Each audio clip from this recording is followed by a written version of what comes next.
एक सब्र है, इसके सिवा कुछ पास नहीं है। बर्बाद तमन्नाओं का एहसास नहीं है। कम ज़र्फ़ नहीं हूँ कि जो मैं मांग के पी लूँ, और ये भी नहीं है कि मुझे प्यास नहीं है।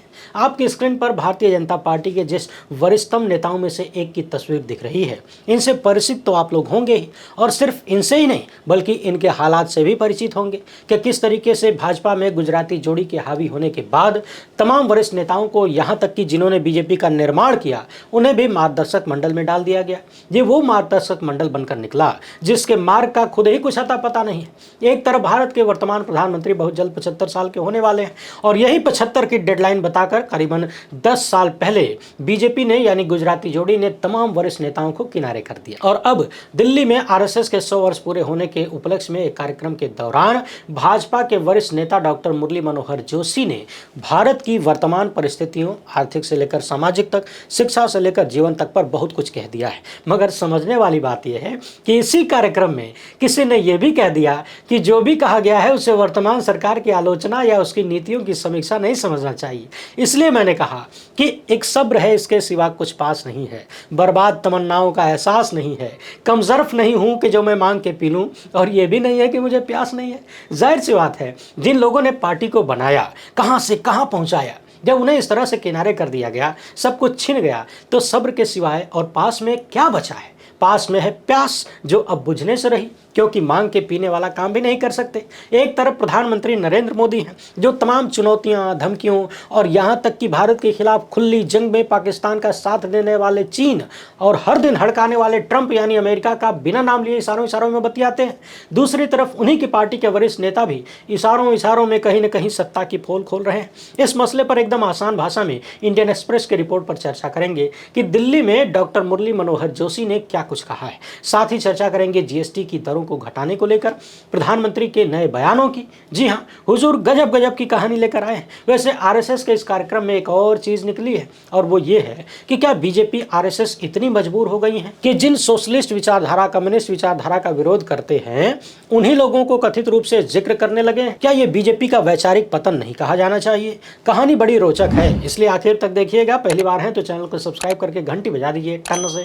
हर एक वीडियो को लाइक और शेयर करना जरूरी होता है, तभी आपका ये चैनल मजबूत बना रहेगा। इसके अलावा आपको मालूम है कि हम किसी धन्ना सेठ या राजनीतिक दल के दम पर नहीं चलते, इसलिए खुलकर आपके मुद्दों पर बात हो पाती है। हमारा काम पसंद आता हो तो इसके QR कोड या फिर मोबाइल नंबर का प्रयोग करते हुए जो भी हो सके आर्थिक सहयोग भेजने का प्रयास जरूर करें। बहुत बहुत धन्यवाद। अब इससे पहले कि डॉक्टर साहब ने यानी जोशी जी ने दिल्ली में क्या कुछ कहा है वो जाने, संक्षेप में थोड़ा सा परिचय बता देता हूँ। डॉक्टर मुरली मनोहर जोशी ने पार्टी से लेकर सरकार तक में काफी महत्वपूर्ण पदों को संभाला है। इलाहाबाद यूनिवर्सिटी में भौतिकी विभाग के विभागाध्यक्ष रह चुके हैं, PhD धारक हैं। मगर सोचने वाली बात यह है कि यदि 75 वर्ष पूरा होने पर नरेंद्र मोदी कुर्सी नहीं छोड़ते हैं यानी रिटायर नहीं होते हैं, तो डॉक्टर जोशी के दिल को कितनी गहरी चोट लगेगी। आखिर उनमें कौन सी काबिलियत की कमी थी जो मार्गदर्शक मंडल में भेज दिया गया?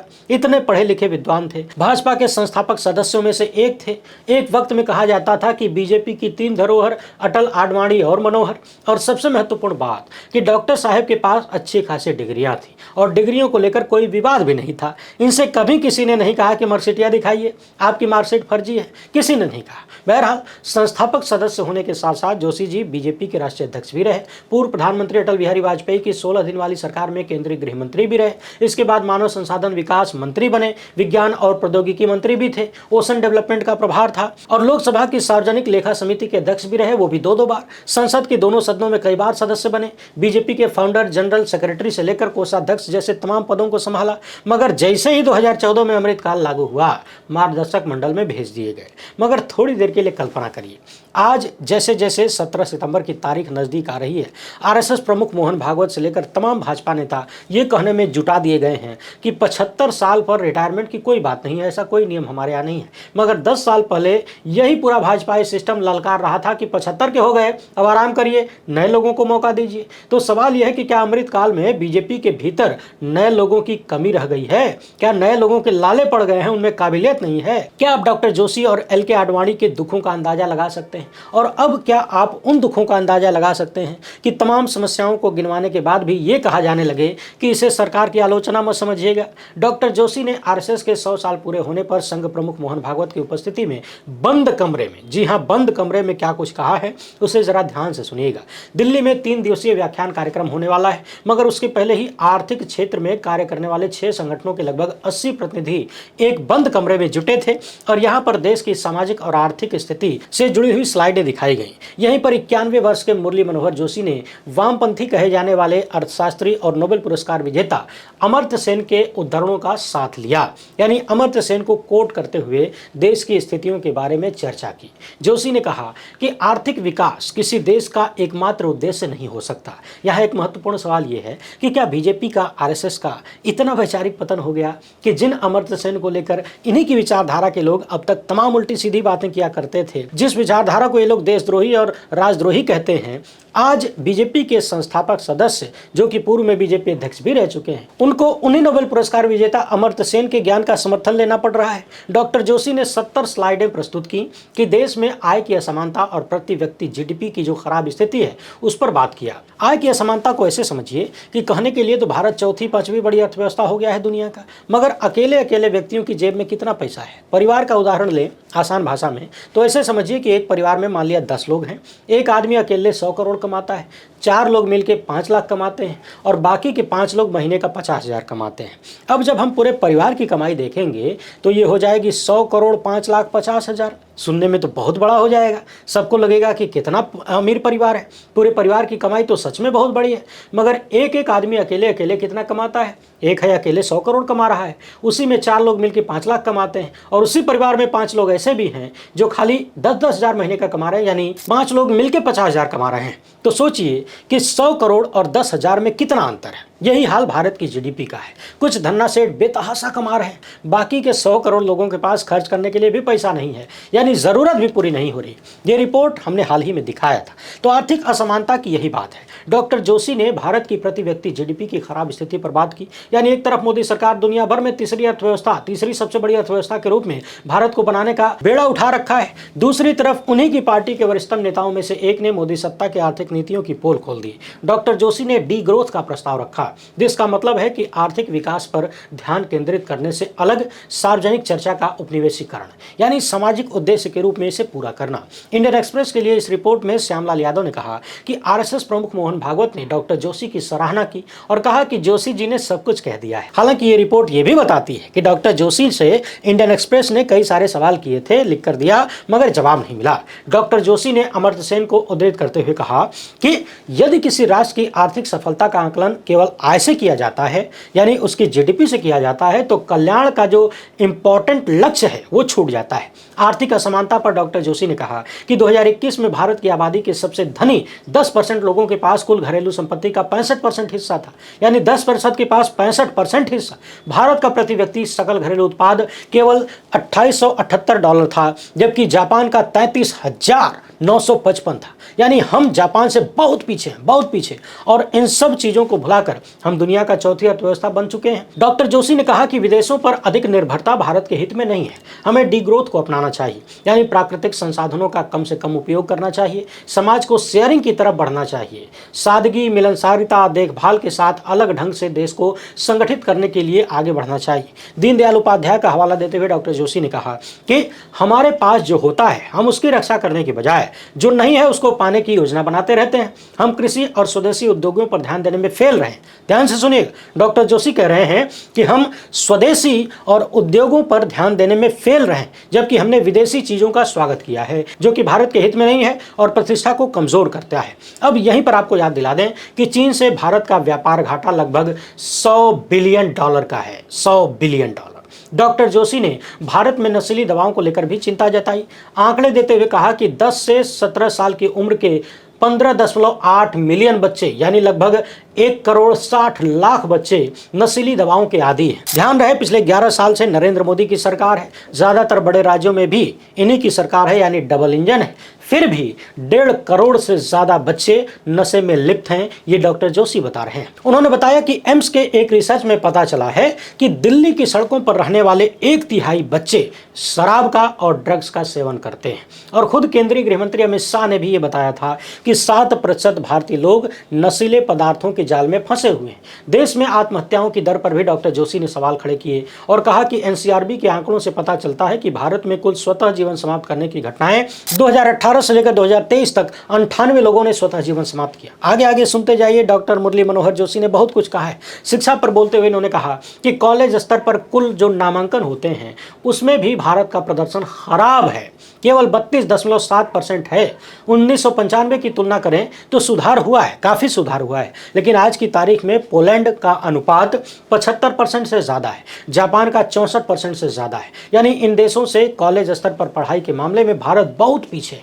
डॉक्टर जोशी ने कहा कि भारत में 43% से ज्यादा लोग कृषि पर आधारित हैं, जबकि पोलैंड में सिर्फ 7.5% और जापान में केवल 3% लोग कृषि में क्षेत्र में काम करते हैं। और सुनिए, डॉक्टर जोशी ने बताया कि साल 2023 में भारत में औद्योगिक क्षेत्र में केवल 25% लोग काम करते थे, जबकि सेवा क्षेत्र में 31%। वहीं जापान में देखें तो ये संख्या 73% से ज्यादा है, पोलैंड में देखें तो 62% से ज्यादा है। और सुनिए, डॉक्टर जोशी ने यह भी कहा कि भारत की केवल 23.9% नियोजित आबादी ही वेतनभोगी कर्मचारी के रूप में काम करती है, यानी केवल इतने ही लोग फिक्स्ड वेतन पाते हैं, जबकि पोलैंड में 80%, जापान में 90% से भी ज्यादा। अच्छा, आपको एक बात और याद दिलाना भूल ही गए। आज डॉक्टर साहब भले ही कॉलेज स्तर पर नामांकन को लेकर विदेशों से भारत की तुलना कर रहे हों, मगर कहा जाता है कि जब खुद पावर में थे तो इन्होंने ही देश के विश्वविद्यालयों से कहा कि आप लोग पैसा कमाइए, अपना खर्चा जुटाइए। डिस इन्वेस्टमेंट की बातें भी तब शुरू हुई, सब्सिडी खत्म होने जैसी घटनाएं हुई। बाकी पेंशन वगैरह किनकी सरकारों में निपटाया गया आपको याद तो होगा ही, क्या बताना है। आप चाहें तो ये सवाल कर सकते हैं कि जब बीजेपी के लोग कुछ कर पाने की क्षमता में होते हैं तब तो जनता का हित नजर नहीं आता, तब तो हम ब्रह्मास्मि हो जाते हैं। और जब क्षमता चली जाती है, 91 साल की उम्र में भी जन जन का लाभ देखने लगते हैं, यानी लाभ के बारे में बतियाने लगते हैं। एआई को लेकर भी डॉक्टर जोशी ने चिंता जाहिर की और कहा कि इससे समाज में असमानता बढ़ सकती है। इसके साथ ही प्राकृतिक आपदाओं का भी जिक्र किया और जलवायु आपातकाल की चेतावनी दी। हालांकि इंडियन एक्सप्रेस ने सूत्रों के जरिए लिखा है कि आरएसएस के सरकारवाह दत्ता होसबोले ने प्रतिनिधियों से कहा कि इस बैठक में जो भी प्रस्तुतियां हो रही हैं या चर्चा चल रही है, इसे सरकार की आलोचना के रूप में नहीं देखना चाहिए ना, और न ही सरकार की नीतियों की समीक्षा की जा रही है, इसलिए ऐसे किसी निर्णय पर ना पहुंचे। अब आप लोग ये सवाल मत करिएगा कि अगर आलोचना नहीं है, नीतियों की समीक्षा नहीं है, तो फिर है क्या। इतने सारे मामलों पर डॉक्टर जोशी ने जो बातें कहीं, जो चिंता जाहिर की, उसे क्या कहा जाए। किसी ने पूछा कि आप कौन हैं, और जवाब मिला कि मैं हूं खामखा। तो क्या डॉक्टर जोशी की ये बातें खामखा हैं? जिस तरह महामानव ट्रंप और अमेरिका का नाम नहीं ले पाते, चीन और जिनपिंग का नाम नहीं ले पाते, ठीक उसी तरह डॉक्टर साहब ने भी नाम नहीं लिया, नाम नहीं ले पाए, मगर कहने को लगभग सब कुछ कह दिया। अब लोग इसे प्रधानमंत्री नरेंद्र मोदी की 75 वर्षीय रिटायरमेंट के मामले से भी जोड़कर देखेंगे। लोग तो लोग हैं, देखना उनका अधिकार है, तो आइए आप भी देखिए। टीचर्स डे के एक दिन पहले प्रधानमंत्री मोदी ने राष्ट्रीय पुरस्कार पाने वाले 45 शिक्षकों से मुलाकात की, 35 मिनट तक संबोधित किया, जीएसटी में सुधार, ऑनलाइन गेमिंग और आत्मनिर्भर भारत पर भी चर्चा की। और जानते हैं हुजूर ने क्या कहा? कहा कि हमने आज़ादी के बाद अब तक का सबसे बड़ा फैसला लिया है।